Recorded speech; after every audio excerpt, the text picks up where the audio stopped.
pertemuan yang hari ini ya. Oke, kalian lihat yang cuma satu ya. X atau memperlemah hubungan. Nah, dengan adanya Z ini nanti bisa memperkuat atau memperlemah hubungan. Kalau memperkuat itu bagaimana? Jadi misalnya kalau sebelumnya signifikannya misalnya 0,2 jadi 0,3. Kalau memperlemah sebaliknya. Jadi semakin menjauhi 0 kalau memperlemah. Nah, kalau memperlemah itu, jadi kalau misalnya untuk di logika kayak gini ya, apa ya, kalau misalnya anggap aja misalnya kinerja keuangan terhadap nilai perusahaan misalnya. Z-nya itu adalah GCG, moderasi. Biasanya peneliti itu menambahkan moderasi.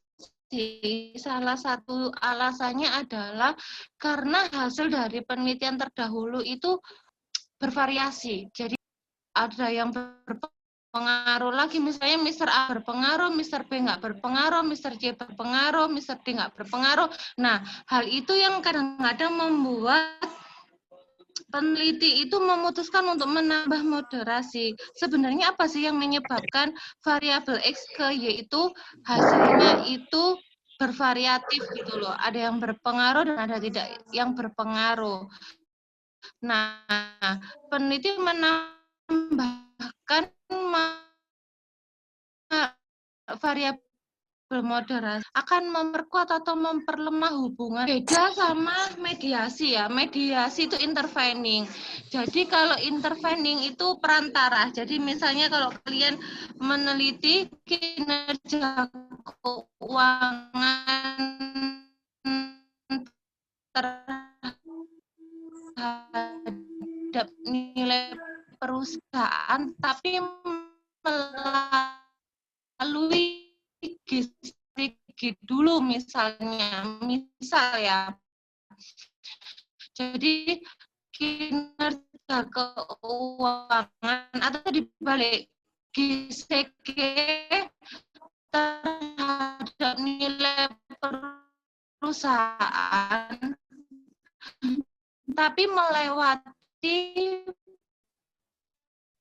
profitabilitas. Jadi itu intervening. Intervening itu nama lainnya adalah mediasi. Jangan sampai salah antara mediasi sama moderator ya. Moderasi. Nah, kalau media lagi misalnya kalau dalam kehidupan sehari-hari misalnya itu anggap aja itu kan berpengaruh terhadap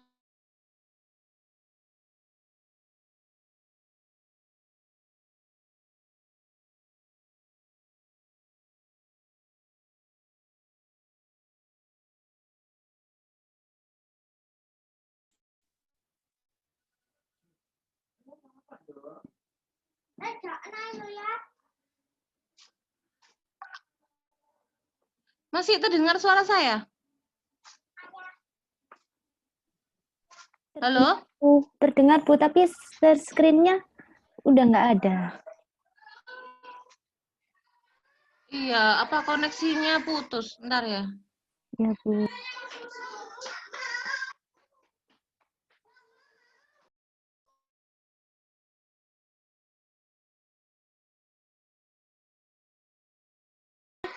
Kalau misalnya dalam kehidupan sehari-hari ya, misal ya,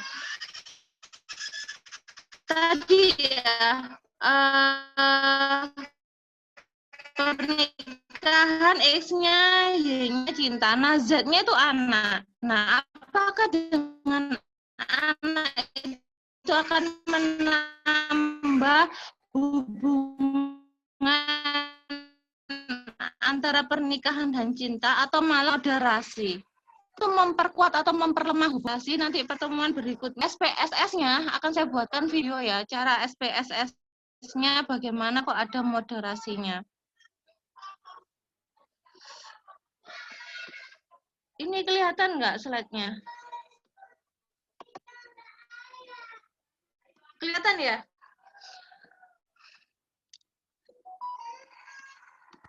Ini sinyal saya agak nggak stabil ya, jadi mungkin kalau suara saya hilang kalian kasih kode ya. Daripada nanti saya ngomong ternyata kalian nggak dengarkan saya.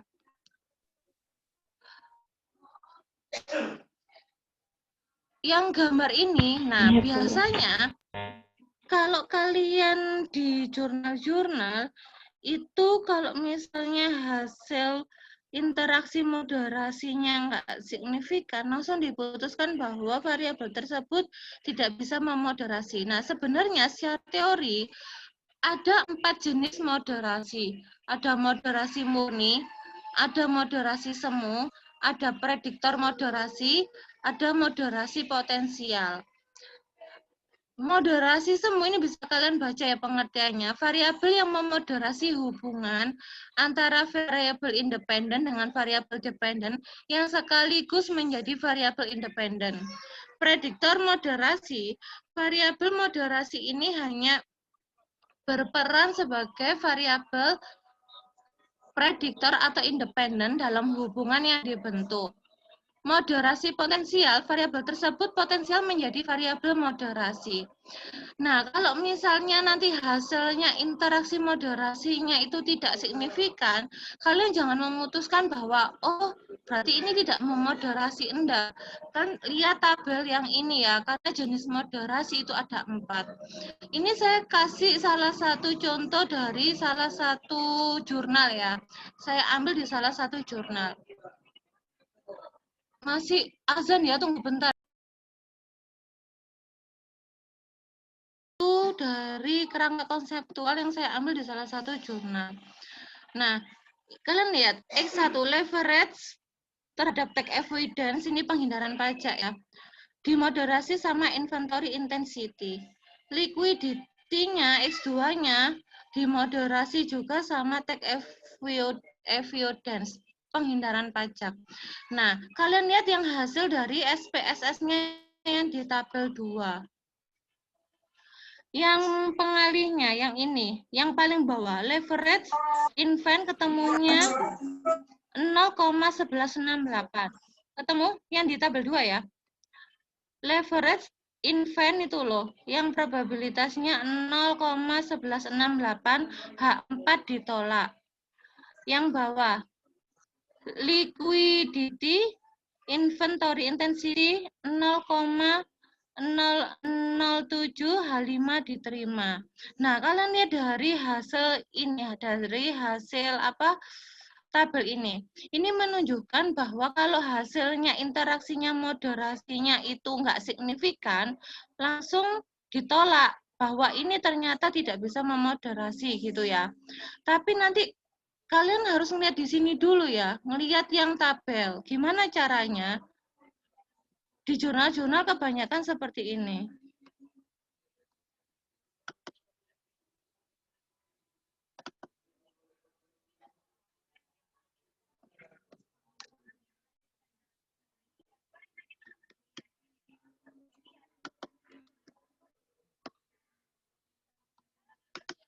Oh, iya.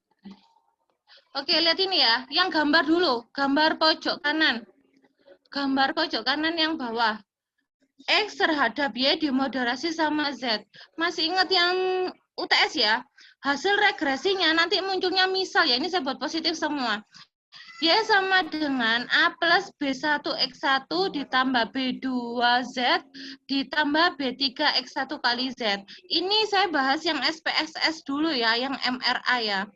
Nah, kalian lihat yang B3-nya X1 kali Z, itu dapat dari mana? B3 itu. Kalian lihat di gambarnya kan nggak ada B3 kan di gambarnya. Kerangkanya kan hanya X1, nanti koefisiennya kan B1.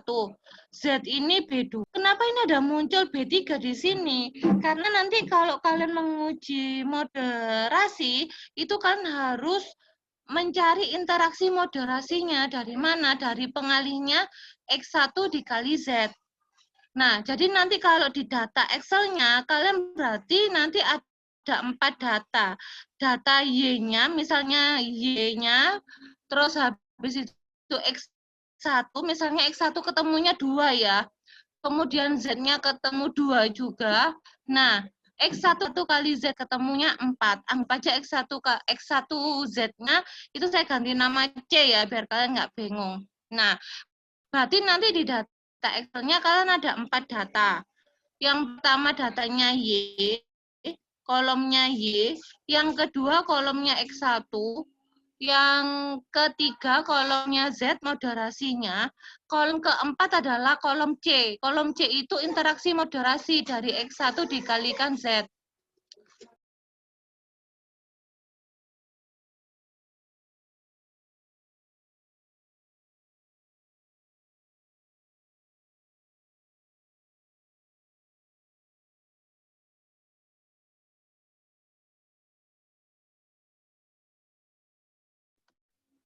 Nah, terus kalian setelah hasil regresinya keluar, itu kan kalian analisa. Kalau misalnya Z-nya itu tidak signifikan, berarti ada kemungkinan, lihat di tabel ya. Kalau Z-nya tidak signifikan, berarti B2 ya. Kalau B2-nya tidak signifikan, berarti ada kemungkinan jenis moderasi 4. Nah, kalau misalnya C-nya tadi berarti B3 ya. Misalnya C-nya itu signifikan, berarti masuk dalam moderasi murni. Tapi kalau ternyata C-nya itu tidak signifikan dalam moderasi potensial. Nah, sekarang kalau misalnya Z-nya signifikan, berarti ada kemungkinan nomor 2 dan nomor 3. Kalian analisa lagi, C-nya ini signifikan nggak? Kalau misalnya C-nya itu signifikan, berarti B3-nya signifikan. Kalau misalnya C-nya itu tidak signifikan, berarti masuk dalam prediktor moderasi. Sampai sini paham atau bingung? Paham nggak? Atau bingung? Ini kalau X-nya 1 ya, kalau X-nya 2 sama, nanti analisanya kayak gini juga. Jadi kalian lihat, kalau misalnya nanti interaksi, kalau X-nya lebih dari 2, kalian tinggal hasilnya nanti kan pasti A plus B1X1 ditambah B2X2 ditambah B3Z ditambah B4X1 kali Z ditambah B5X2 kali Z. Tinggal dianalisa satu-satu kayak yang saya jelaskan barusan.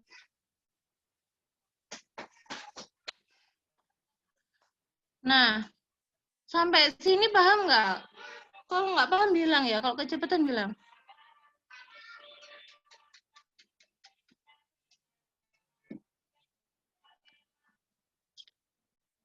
Halo?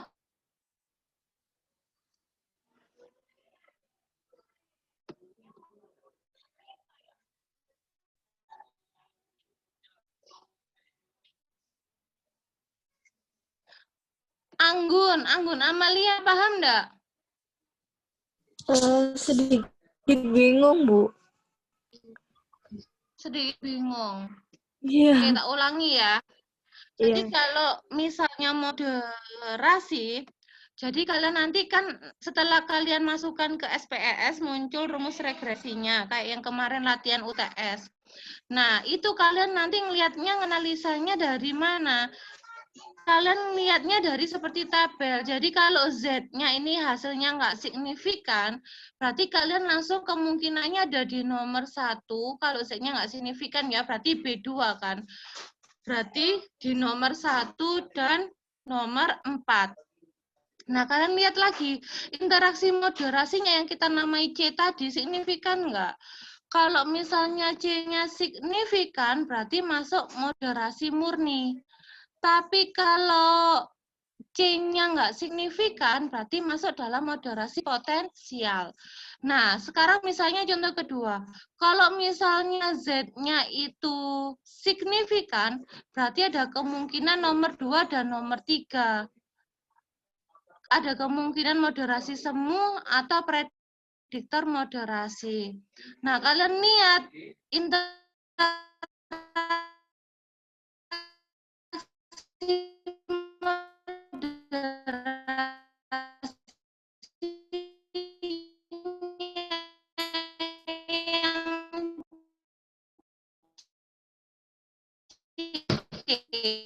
C-nya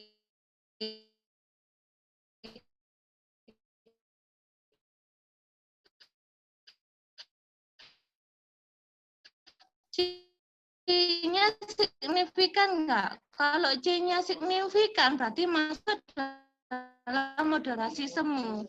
Tapi kalau C-nya tidak signifikan masuk dalam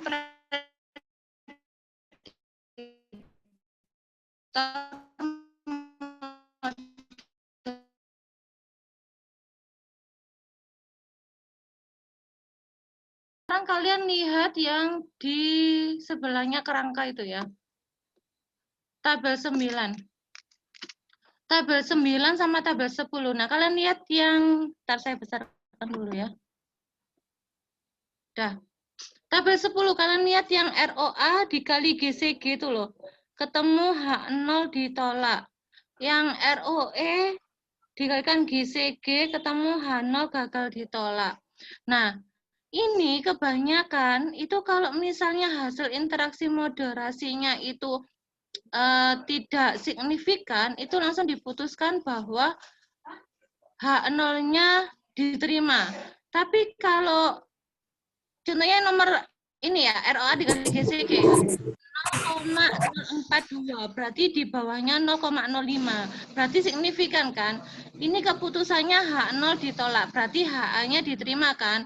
Berarti GCG ini bisa memoderasi hubungan antara X ke Y-nya. Tapi kalian lihat yang ROE, suara saya hilang nggak kan? Kalian lihat yang ROE. ROE dikali GCG, signifikannya ketemu 0,721. Berarti di atas 0,05. Nah, kalian lihat H0 gagal ditolak. Gagal ditolak itu berarti kan diterima. Berarti dianggap ini GCG-nya tidak bisa memoderasi hubungan ROE-nya terhadap Y-nya. Nah, ini kebanyakan seperti ini. Nanti kalian jangan langsung kayak gini ya. Jadi kalian analisa dulu hasil interaksi moderasinya itu signifikan atau enggak. Kemudian nanti kalian lihat Z-nya itu signifikan atau enggak. Baru nanti kalian lihat yang di tabel. Ada 1, 2, 3, 4 jenis moderasi. Nanti kalian bisa lihat hasil penelitian kalian itu masuk di dalam moderasi yang mana. Kayak gitu ya. Ini yang MRA ya, yang pakai SPSS. Nanti caranya sama latihannya biar ada angka-angkanya, biar kalian lebih paham, akan saya buatkan videonya. Ini saya jelaskan secara lebih mudah ketika saya menjelaskan pakai video. Nanti yang sudah aplikasi SPSS-nya kan biar lebih mudah mencerna. Yang ini pakai PLS. Moderating yang pakai PLS. Jadi kan nanti moderating itu ada yang pakai MRA dan pakai PLS. Nanti tergantung dospemnya kalian. Dospem kalian nanti menyarankan pakai PLS atau pakai MRA. Itu biasanya setiap dosen itu mempunyai kebijakan sendiri ya. Jadi ada beberapa dosen yang masih pakai MRA, ada beberapa dosen yang sudah menggunakan PLS. Nah, kalau yang pakai PLS ini sama dapat juga ya. Jadi pure moderasi itu jika Z-nya tidak berpengaruh, moderating efeknya berpengaruh. Potensial moderasi itu jika Z-nya itu tidak signifikan, moderating efeknya tidak signifikan, masuk dalam potensial moderasi. Kalau kuasi moderasi itu jika Z-nya itu signifikan, moderating efeknya signifikan, masuk dalam kuasi moderasi. Kalau prediktor Z-nya signifikan,